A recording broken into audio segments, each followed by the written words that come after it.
Hi, everyone, and welcome into another episode of Joshing Around Milwaukee. My name is Josh Albrecht, and with me, as always, is... Hey, it's Josh Albrecht. That's right, Josh Albrecht and Josh Albrecht, and we are so excited to have on our guest today, Ben Holt, the Associate Director of the Grand Avenue Club here in Milwaukee. Ben, thanks for being here. Thank you, Josh, and thank you, Josh. So, Ben, how I love to start these things is by, first, before we get into everything with the Grand Avenue Club, let's talk about you. Let's introduce you to the audience. Tell us about Ben Holt, how he got here in Milwaukee, your story, and how you got to be the Associate Director of the Grand Avenue Club.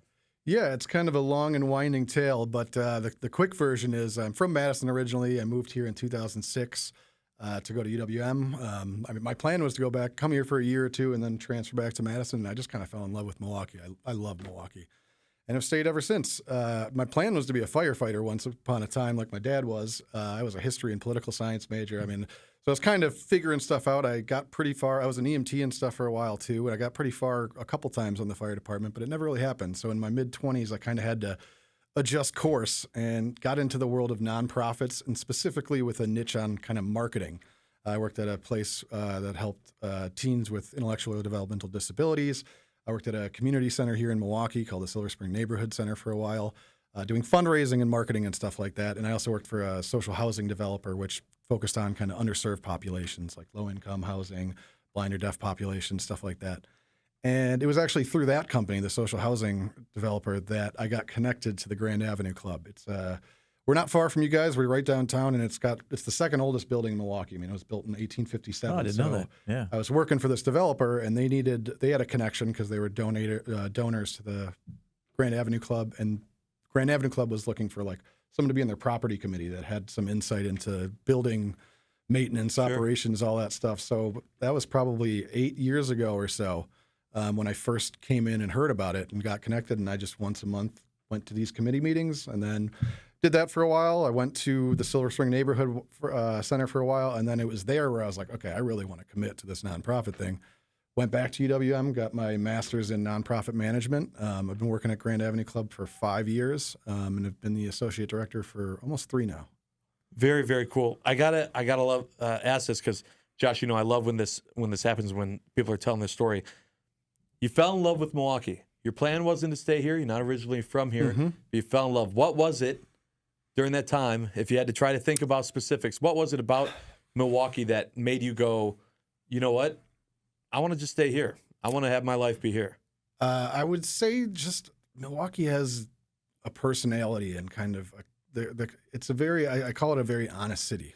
I'm not to say it doesn't have issues and stuff, but I've always liked the community aspect of trying to make it better and fixing it and all that stuff. And I love Madison. I go back to Madison all the time, but it's a very different city. And Milwaukee, the lake is beautiful. I love there's a nonprofit scene here that is very powerful and connected. And there's a blue collar kind of artsy, laid back, but also motivated. It's a vibe thing. I've just always appreciated the culture of Milwaukee. There's the sports, there's the music, there's the food, there's the summers here, the festivals, the cultural festivals. There's just so much to this city. And I had a job for that developer I was telling you about. I traveled a lot. My plan was always to get out of Madison and then probably get out of Wisconsin. And the more I traveled, I have friends out in New York, California, and I love going out there and stuff. But I was like, man, this is really complicated. And Milwaukee's really great. It's affordable. You don't have to drive in traffic for 2 hours. And I was like, the more I traveled, I was like, I think this is the spot. Yeah. Perfect size city to make a mark and leave a mark. And it's a great city to be able to enact change and be involved with an organization like Grand Avenue Club. And have you been there? You said you've been there 5 years now? Yeah, about 5 years now. So what kind of growth, what kind of projects have you really helped spearhead and bring to light for the club? Yeah, a lot over the last couple. In 5 years, we're pushing what would be our third remodel. So when I first got there, we won a grant contest to remodel our first floor, which, we have a really old building. So some of these remodels are... I heard it's the second oldest in the city. It is, yes. You heard that? I heard that. And that comes with some real surprises. There's some...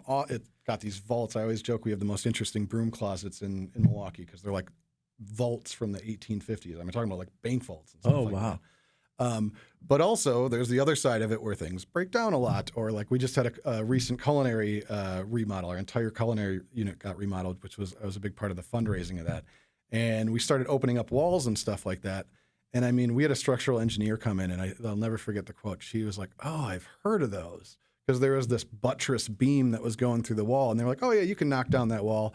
Because they, looked at the top part, and they didn't account for these diagonal beams because they don't do that anymore. And they haven't done that for like 100 years. Like, it's not a thing that they do anymore. So it's a super unique building. It's got all this character and stuff, but there's also some interesting things you find. Yeah, I'm sure. Have you ever stumbled across some sort of crazy old time capsule or something, some sort of artifact that you're like, this belongs in a museum? It's kind of a time capsule in itself. I mean, we're open on Doors Open every year, and people come to see us not because of who we are and what we do. They come to see our vaults and our coal-burning fireplaces from the 1800s. We have an elevator that this blew my mind. We had someone come in once, and he was like, "I've heard about your historic elevator. Can we see this?" I was like, "Okay, sure." And we showed it to him, and he was like, "Yeah, check out on YouTube. There's some videos of our elevators that have like 50,000 views." I didn't realize there was like a niche elevator historic community, but apparently exists. Yeah, and man. We're part of the that architects. now. So this building, which is very much sort of aligned with the club and the history, right? So has the club always been in that building, in that location? No, actually. So for about 10 years, we started in 1991, and it was actually right around here. We're called Grand Avenue Club because we used to be on Grand Avenue, and it kind of got sentimentally attached. We were very much where you guys are basically now. And we moved over there in 2001, and there was a huge fundraising aspect to it, and we've been there since 2001. But part of why I appreciate you guys having me on and stuff is we have a lot of people that go, "I've worked downtown for 15 years. I've never even heard of you guys." And we look at it as, we hear all the time, "You're the best kept secret in Milwaukee," which is a compliment, but also it's like, well, we don't want to be a secret. Like, we can only help people if they know about us. Right. So, well, they're not a secret anymore. And that's right. And so if you are still wondering, okay, yeah, I've heard of this Grand Avenue Club, but what the heck is it? We'll tell you and answer those questions when we come back on Joshing Around Milwaukee. Stay tuned. Welcome back, everyone, to Joshing Around Milwaukee. We're having an awesome time with Ben Holt here, the Associate Director of the Grand Avenue Club, and kind of giving a little bit of the history, not only of how Ben got here, but about the history of Grand Avenue Club and the building and everything that went along with it. You might be saying, what is the Grand Avenue Club? Let's answer that question for him. Ben, what is the Grand Avenue Club? What do you guys do there? Yeah, so it is a nonprofit right down in the corner of Water in Michigan, down the street from the public market, and we're a non-clinical mental health facility that focuses on adults experiencing mental illness. We help folks find work, go back to school or pursue educational goals, and then kind of fight isolation through enrichment. So we're actually part of this international model. It's called the Clubhouse model of psychosocial rehabilitation. It was started in Manhattan in like the 50s. There's about 370 or so clubhouses in the world in about 32 countries. We're the only one in Milwaukee. There's about 6 in Wisconsin. And we're specifically non-clinical. Not that we have anything against clinical stuff. We refer people. We work with clinical models. We have a relationship with like the medical college and all this stuff. And most of our referrals come from psychiatrists and therapists and stuff. We just kind of do something different. And really the idea of the whole model is, there's more to life than just recovery, I should say, to just work or just medication. If you need those things, you should get them. But we're a place where everything's voluntary. There's no costs. There's no membership fees or anything like that. All you have to do is be 18 years or older and have a diagnosis of mental illness. You come, you take a tour, you get an orientation, all that stuff, and then you can come and go as you want. Everything's voluntary, and we have an employment program. Like if you're looking for work, we can help you get back to work in a myriad of ways. Resumes, cover letters. We have placements with employers around Milwaukee, like Foley and Lartner, Medical College of Wisconsin, Outpost Natural Foods, and others. We can help people go back to school, and that could be, Milwaukee rec classes, your bachelor's, your master's, trade school, anything. And then, a lot of people with mental illness isolate, and it's really, really difficult. Even if you're working and you have those things, you go home and you watch Netflix for 6 hours, and you don't have a sense of community and like social support. Well, we have a fitness room, we have a music room, we have a culinary unit, we have breakfast and lunch every day, we have recreation on Saturdays. We're open on every major holiday, so on Christmas and Thanksgiving and stuff like that. People have a place to go and get a meal. We do open mic nights. We go to Brewers games, all sorts of stuff. It's to get people engaged. It's to get people back into the workforce, go back to school. Everyone uses it differently. Some people come every day. Some people come once a week. Some people come once a month. And all we ask is when you come here, get engaged in something.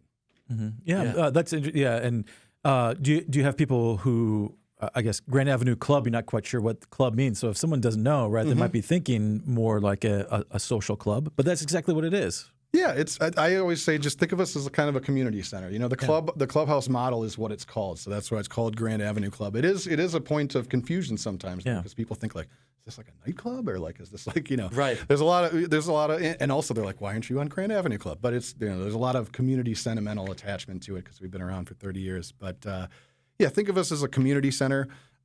We have a lot of ways to support people.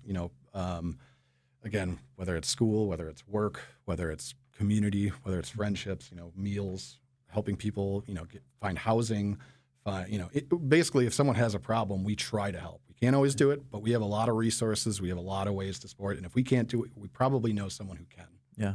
And no referral needed, nothing like that. So if you're listening to the radio show today and you need the services, you can stop in? There is a very simple process. You can go to grandavenueclub.org, and on the top of our website, there's a tab that says Become a Member. There is a form we have to have signed from a licensed provider or something like that. Again, the only requirements of membership are 18 years old or older and having a diagnosed mental illness. There's no program fees or membership fees. The only thing that costs money in the whole club is lunch is $2. And we also have free lunch on Saturdays and free breakfast every day. So yeah, great service. And I just, from everything you just said, it all kind of ties together. When you said you fell in love with Milwaukee, and you started listing off everything about Milwaukee that makes Milwaukee so unique, and you talked about the community and that community feel. I mean, that's exactly what Grand Avenue Club is doing and taking advantage of all of those amazing things that we have. You talked about. You guys go to brewer games. You guys do all these different community events, outreach. What a perfect place with this community feel to have a program and an organization like Grand Avenue Club. And, it's not just us. We work with a lot of other nonprofits as well. I mean, there's a lot of people in this city that care. And, our whole thing is we just want to get people help. So if that's with us, great. If that's with others, great. And, we work a lot with various other nonprofits in the city, in the greater Milwaukee area. And, some of these are very, very complicated issues. And, we have people that have been coming for 20 plus years, almost 30 years, stuff like that. So, it's a place that some people will receive help and then we won't see them for a while. But some people, it's ongoing. Once you're a member, you're always a member. You always have a place that you're welcome. It's very there's no judgment. There's a lot of stigma that comes with mental illness. If you come here, you always got a place to come by, stop by, get the support you need, and no one's going to judge you for anything going on in your life. Yeah. That's amazing. And so I'll do a lot of the club members then take active roles within the building, like cooking lunches. That's a huge part of the model. Yeah. So everything is side by side. So everything's voluntary there. Like we don't require, you don't have to come on Tuesdays between this time and this time. A story I always like to tell is we had one member who 10 years ago or so, he was working retail and he lost his job and was just he was kind of aimless, and he got referred here because he was going through a very rough, depressive time. And he was like, his therapist told him, just go check out that place. He came in there. We got him. He just was drawn to our culinary unit. He started cooking and stuff like that. And he really kind of found a passion. So we helped him get into MATC's Culinary Arts Associate program. He got that.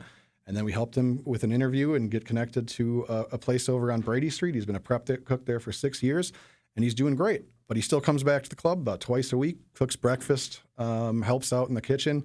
And the model is about finding what you want to be engaged in. I don't care what people do there, but we just, it's not like a drop-in center, which there's nothing wrong with those, but we just ask get engaged in something and it will lead to something. Right. Some people come in once a week and before or after their work shift and they help clean, or we have members on our board of directors. That's another thing too. And everything in between. People can get engaged. There's no meetings that are just staff or just members. Everyone can get engaged in anything. And if you have a passion, we write our grants together. We operate our boutique store, the Water Street Boutique on the corner of Michigan and Water Street. We cook together. We make our menu together, everything. Yeah, that's so cool. And even if it's a situation where right now you might not need to be a part of the Grand Avenue Club, or you might not even know someone that you think might be able to, there's still ways to help Grand Avenue Club and continue that mission and all the good work you guys do there at Grand Avenue Club. And we're going to get into those details with some upcoming events when we come back on Joshing Around Milwaukee. Stay tuned. All right, everyone, welcome back to Joshing Around Milwaukee. We're having a great time with Ben Holt here, the Associate Director of the Grand Avenue Club, telling us just about all the great work that you guys do. And you guys have a big event coming up, your annual fundraiser gala. Tell us about that. Yes, it's called Grand Event. We've been doing it for almost 2 decades now. This year, it's the first year we're doing it at Discovery World. It's on Wednesday, June 17th from 5:30 to 8 p.m. Tickets are available now on grandavenueclub.org. There's a thing at the top that says Grand Event. You can buy tickets there. And basically, it's our biggest fundraiser for the year. It funds everything I talked about, our employment program, our educational program, the resources we use for art, our food for culinary unit, all that type of stuff. It's not the only way we fundraise, but it's our biggest one without a doubt this year. So I think this is airing like end of May or something. You got to get tickets probably like June 3rd or 4th or something like that. And same with sponsorships. We could sneak you in there, but we can't promise that it'll be. Well, if we don't get this year, always next year. Yeah, right, of course. And it's a great show. We have members part of planning it. We're honoring Built Right Furniture Leather Mattress this year, who's a great supporter of ours and is part of our employment program and has supported us for years. No, actually decades. And members will be sharing their stories, whether live or videos. We have a silent auction, always with some great sporting stuff and really cool options. We also will have that on our website. So if you can't make it but still want to bid on some Bucks tickets or Brewers tickets or really random stuff we get for the silent auction, which is always fun, that's also a great way to support it. Now, what is the dress like? What do people wear to this gala? We keep it pretty casual. It used to be once upon a time a real fancy, swanky thing. We encourage that. Some people really do dress to the nines, but we have a lot of members that come, and some of them really do dress up. But we don't judge if people don't now, have. What if I asked you a great thrift store to get my clothes for that night? Where should I go? It's such a coincidence you asked me that. The Water Street Boutique. It's on the corner of Michigan and Wisconsin. That is open to the public on Mondays, Wednesdays, Thursdays, and Friday. And all proceeds from that store go into our programming. The only thing that doesn't go into our programming is there's also member crafts that are down there, and those go to the member who made them. Nice. So we have someone who makes like candles. We had somebody who made like a health coloring book. Some people do jewelry, postcards, all stuff like that. Now, do you take clothing donations? Can people drop off Yes, clothing? it is purely run on donations. So we call ourselves a upscale boutique. So it's kind of like lightly used and kind of higher end items. But we will take donations for whatever. And if we don't use them, we make sure they get to someone who will, whether it's our members or we'll take it to Salvation Army, Goodwill, something like that. Great. Very cool. Partnerships, everyone helping everyone. So if people want to learn more about Grand Avenue Club, sign up, get tickets for the grand event, or even get more information on the boutique, where do they go? grandavenueclub.org. That's the place. And information on tours available on the website as well? Yeah, you can go to grandavenueclub.org or you can email outreach@grandavenueclub.org. We love giving tours. Kind of what I was saying before, there's a lot that I just threw at you guys. It's kind of a nuanced model. The best way to understand what we do is come take a tour. We love giving them. There'll be members that help out give the tour. And it's to see it really changes. You kind of understand. If I had a couple minutes here to say it today, but once you see it, it really kind of clicks. Yeah. Go get the experience. Well, Ben, thank you so much for joining us today. Love all the work that you guys are doing at Grand Avenue Club. Hopefully people, if they hadn't heard about it, now know about it, can, of course, learn more information at grandavenueclub.org. Can I say one last thing, too? Yes. I can't believe I forgot to mention this. We have 2 hosts for Grand Event. The wonderful Taj Mahal, who used to be on CBS 58, and now she works for Mitchell International Airport. And a colleague of yours, Steve the Homer True, has been a co-host the last 3 years and will be joining us again this year. So Very nice. I had to throw him a little shout-out because he's a great guy. Awesome. Well, glad to see that. I know that the grand event will be amazing, and you guys will continue to do great work, and we appreciate you joining us today. Thank you. All right, and thank you so much for joining us for this episode of Joshing Around Milwaukee. For more information on Joshing Around, you can go to visitmilwaukee.org.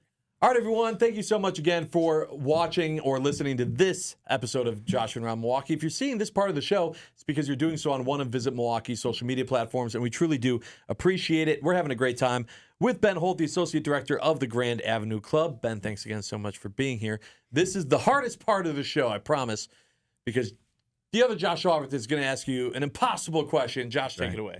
Yeah, so to lead into it, Visit Milwaukee spends every day celebrating the city, talking about all the cool things that make the city special and unique, all the reasons why you decided to stay and live in the city, right? Mm-hmm. We like to call these special moments fresh city vibes. So the question today is, what is giving you fresh city vibes right now? I think my favorite thing about Milwaukee is I've been here 20 years now, and every year I still find new stuff. Like festival season's about to start. The summer in Milwaukee's an awesome thing, and I just feel like every single year in the summer, I find new things. Me and my fiance got city tins for the first time not that long ago. So we're trying new restaurants, like things that I've heard about for years and just have never been able to get there. And we always go to various festivals throughout the year. So that, and I think my favorite thing about the summer, and I do it every year, is we take one of those pontoon boats up and down the river. I probably do it 2 or 3 times a year. It is a perfect Milwaukee day, in my opinion. You spend 4 hours just kind of putting up and down the river, having some drinks, having some food. It's a good time. Yeah. The scenery is perfect. Love taking the boat through the skyscrapers and just seeing the vibes all along the river walk. It's good times for sure. Hard to argue. Yeah, not a lot of cities you can do that. Yeah. No. Fantastic. No. Well, that's awesome. And again, thank you so much for joining us, Ben. And we know that the fundraiser is going to be great. And who knows? Next time we have you on, you'll be renovating and expanding again. We are in the running for a grant right now contest, so it's possible. There we go. Well, again, thanks for joining us. Best of luck with everything going forward, and we can't wait to have you back on. Thanks for having us. All right. Thanks, Ben. And thank you so much for joining us for this episode of Joshing Around Milwaukee. If you're looking for more information on Joshing Around, as I mentioned before, you just go to visitmilwaukee.org. We'll see you next time. 2 Joshes are better than 1.